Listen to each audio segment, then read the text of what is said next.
예, 여러분 안녕하십니까. 경제 역사 시사 타파 박상욱의 순서입니다.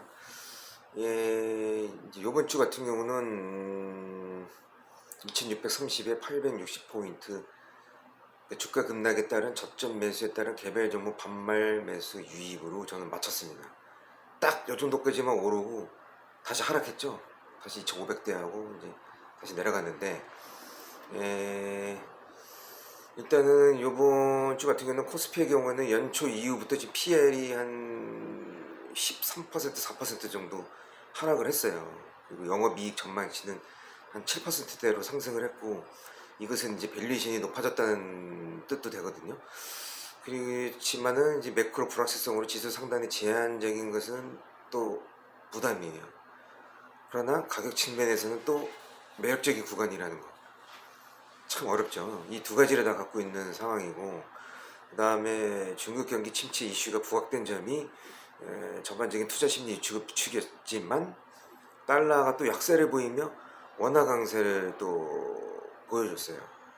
그래서 여기에 중국의 경제 지표가 급격하게 유축되기는 했으나 다시 상하이 등 일부 지역 봉쇄를 완화했다는 점은 또 좋은 점이죠. 또 우호적인데, 그래서 이제 상방으로 올라갈 이유는 얘기하자면, 과도한 오버슈팅 영업에 진입했던 미국 실물 경기 지표 개선에 따른 경기 침체 이슈가 완화되는 점, 그 다음에 부정적인 쪽은 미국의 고용 성장 훼손을 조금 감소하서라도 수요 측면에서 인플레 잡힐 때까지 계속해서 강한 금리 인상을 해야 된다는 점은 또 부담스러운 거예요. 그런데 저는 이제 어떻게 예상하냐면, 오늘 이제 방한 이슈도 있고 바이든 정부에, 근데 선물 보따리는 없더라고요. 그래가지고 구체적인 선물 보따리는 없고 우리 것만 있기 때문에, 저는 어쨌든 그 군사 동맹이든 뭐든 뭐 그걸로 인해 오늘은 잠깐 상승 분위기로 가지 않겠냐. 그래서 2660, 880, 거기 첫 번째 갭이 그쪽에 있거든요. 그래서 오늘은 첫 번째 갭은 메꾸지 않겠냐 해서, 경기 침체 이슈 완화와 자동 종전 가능성, 바이든의 군사동맹 이슈로 2660, 880 첫 번째 깁은 메운다. 메우고 저는 이제 다음 주부터는 미국의 경기 지표가 또 하나씩 하나씩 좋게 나올 수가 없어요. 그래서 하나씩 하나씩 아마 소비 심리 지수라든지, 뭐 요번에 경기 선행 지수도 떨어졌죠. 0.3%. 그 다음에 무슨 이제 뭐 ISM 신규 주민 지수라든지 저는 좋게 나올 거라고 보지 않습니다. 생산 물가 지수라든지 뭐 해가지고 결국은 하락으로 가지 않겠냐. 그러나 첫 번째 갭은 메울 거다. 왜? 요 이제 종전지 가능성, 자동 종전 가능성 이슈도 있었고, 뭐 오늘 좀 선물부터 좋은 한번 하루쯤은 오늘 반발 매수가 좀 강하게 들어오지 않겠냐 해서 첫 번째 갭은 메우고, 결국 미국의 경기 지표가 하나씩 하나씩 안 좋게 발표를 하면서 결국은 빅테크 기업들의 이제 하락으로 이제 주가는 떨어지지 않겠냐. 그래서 저는 다음 주는 하락으로 보겠습니다. 단 이제 방송 이후에는 이걸 메꾸고 이제 떨어질 거라고 저는 이제 예상해 보겠습니다. 일단 이번 주 거는 맞췄죠. 다음 주 것도 이거 맞출 것 같습니다. 이거는. 그러면은 저는 이제 두 번 틀리고 두 번 맞게 되는 거겠죠. 이번 달은. 자, 여러분도 한번 해보십시오. 그래서 일단은 이제 2차전지 소재주. 왜?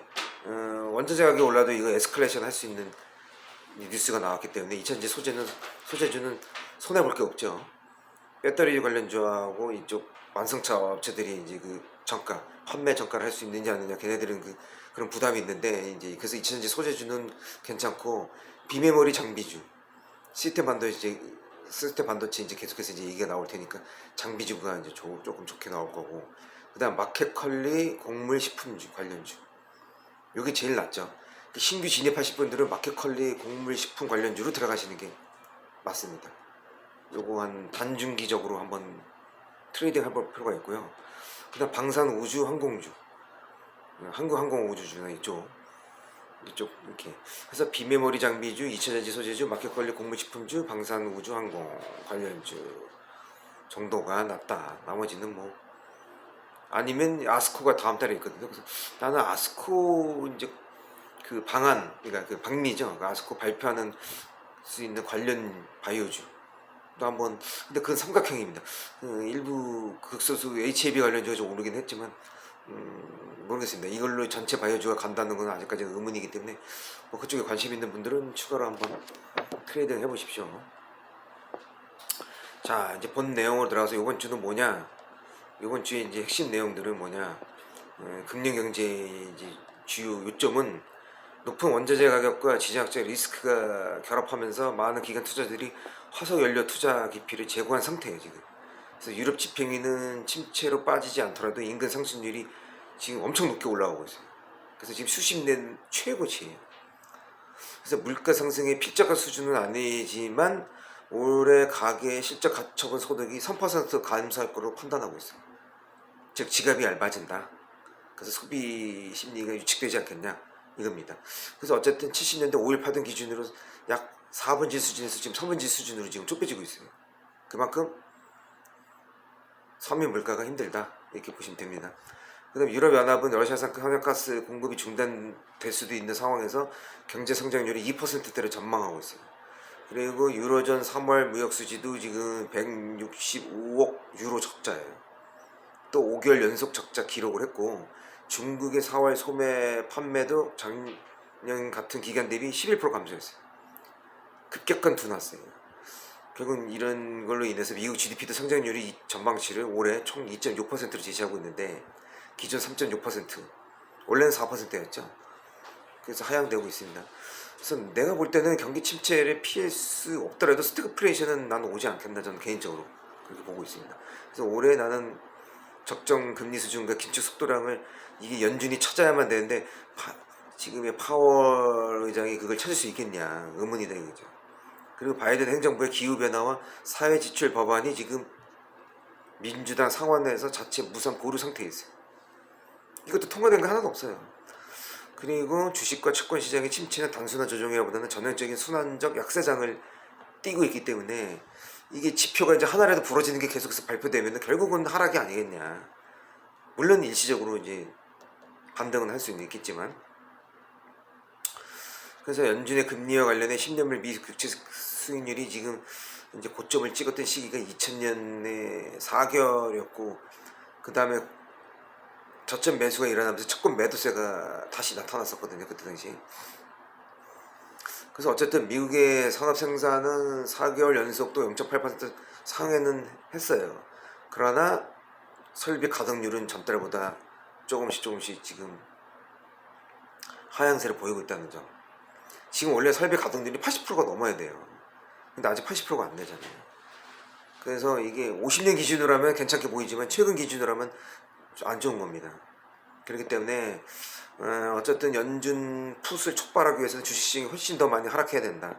최근 주가 하락은 멀티플이 아직도 평균 수준 이하라, 아니 평균 수준이기 때문에 저는 추가 하락세가 더 나와야 된다고 생각해요. 왜? S&P가 지금 16.5배예요. 밸류에이션을 보면 이게 하락한 게 아니에요. 제가 볼 때는 그냥 약세장으로 돌입한 것 뿐이지. 그래서 연준 풋이 유효하려면 좀 더 글로벌 하락세가 나와야 되지 않냐. 어쨌든 지금 투자자들은 현금하고 원자재, 헬스케어만 롱 스탠스 포지션이고, 반면 주식시장은 숏이에요. 물론 채권도 지금 숏하고 지금 갈리고 있는데, 그리고 미국의 주택 구입 능력이 지금 2007년 이후 주택 거품 수준까지 악화되고 있다고 블랙스톤이 진단을 했어요. 이것은 공급망 차질과 대출금리 상승 흐름 속에 주택 착공 허가가 둔화되고 있다는 거예요. 말하는 거예요. 그래서 증시 전문가들은 인플레 압력이 결국 소비에 타격을 주고 운송 측면이든 공급망 차질 쪽이든 실적 보고서의 모든 부분을 강타해서 결국 영국의 고인플레가 예상보다 빨리 오면서 소비력을 대폭 떨어뜨려서 경기 침체가 영국을 비롯한 유럽부터 먼저 오지 않겠냐라는 의견도 있어요. 어쨌든 4월 미국의 경기 선행 지수는 지금 전월 대비 0.3% 감소했어요. 그리고 소비자 기대 심리 둔화와 주거용 건물에 대한 감소 영향으로 지금 보고 있어요. 이게 추가적으로 더 하락할 수 있다 이거예요. 어쨌든 뱅크 오브 아메리카하고 골드만삭스는 S&P 500 지수가 고점에서 저점까지 중간값 기준으로 지금 25% 정도 위축, 즉 4,800선 기준으로 해서 하락 레벨을 지금 3,700선 그래서 최고 3,300선까지 보고 있어요. 물론 중간에 반발 매수나 뭐 기술적 반등이 있을 수는 있겠지만 어쨌든 저는 결국은 하향으로 가지 않겠네요. 지금 경기 지표가 수십 개가 좋게 나올 수가 없어요. 갑자기 지금 종전이 된다 하더라도 그 점을 명심하십시오. 물론 우리나라는 20년 기준으로 코스피 반기 수익률이 3회 이상 마이너스 기록한 적은 없어요. 2번 떨어지고 한 번은 반등했는데 지금은 알 수가 없다는 거죠. 그때 통계로 기준을 빗대기에는 모호하지 않냐. 그래서 제가 첫 번째 갭만 메꾸고 위쪽 2660, 880만 메꾸고 저는 떨어진다. 저는 오늘 맞추는 거죠.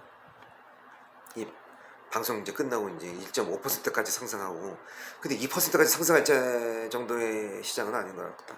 어쨌든 최고점을 찍고 저는 다음 주도 떨어질 걸로 예상하겠습니다. 아까 얘기했죠. 2660에 880선. 자, 그리고 오늘의 이제 제가 갖고 나온 총평은 뭐냐, 이제 한국미래원전, SFR 원전과 MSR 원전에 대해서 얘기하려고 해요. 지금 우리나라 구형원전 하면 안 돼요. 지금 뭐 뒷돈 받아가지고 뭐 구형원전 하는 건지 뭐 신한울 얘기 나오고 뭐 해서 내가 어쩔 수 없이 그냥 저거 하는데, 지금은 우리나라는 미래의 SFR하고 MSR 원전을 하면 됩니다. 전 세계적으로 지금 MSR 원전이 70여 종이 있는데, 지금 우리나라는 SFR하고 MSR이 맞아요. 이 두 개를 왜 해야 되냐? 이 둘의 공통점이 있어요. 뭐냐면은 먼저 중성자 속도를 고속으로 가열시키는 게 똑같아요. 거기서 이제 SFR 원전은 강력한 열을 발생시켜서 계속 재생하는 거예요. 이걸 사용 재처리를 계속. 그래서 그 에너지만 뽑아 쓰는 거라고 보시면 되고, MSR은 그게 아니라 그걸로 이제 터빈을 돌려서 거기서 수증기가 나오죠. 그 수증기에 전기를 가해가지고 거기서 수소로 뽑아 쓰자는 거예요. 그게 좀 달라요. 중성자 고속열 그거는 똑같은데 뽑아 쓰는 게 한쪽은 수소고 하나는 에너지다는 거.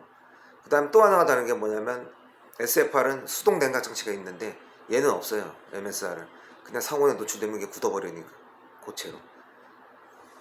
그리고 또 다른 점은 뭐냐면 하나는 산 중턱이나 이런 쪽에 세울 수 있고 하나는 V식 선박 위에다가 짓는 거래요.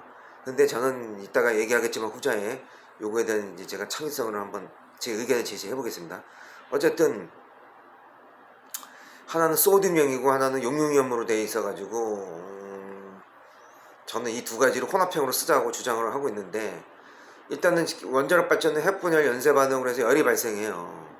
그래서 유라늄 1g당 대략 석탄 3톤, 석유는 9드럼 정도를 에너지를 발생해서 동일해요, 걔네들하고. 그리고 구형원전은 또 뭐가 있냐면 출력이 30%가 안 나와요.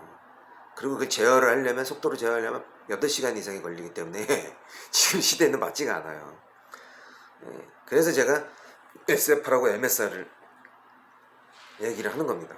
얘네들은 출력을 90%까지 올릴 수 있고 5분 이내로 속도로 제어가 돼요. 이게 공통점이고 장점이죠. 그리고 얘네들은 또 1차 계통의 분소를 사용하지 않아서 화학 및 제어 계통을 단순화시킬 수 있어요. 그러니까 쓸데없는 장치를 많이 안 하고 부피가 적다 이거지.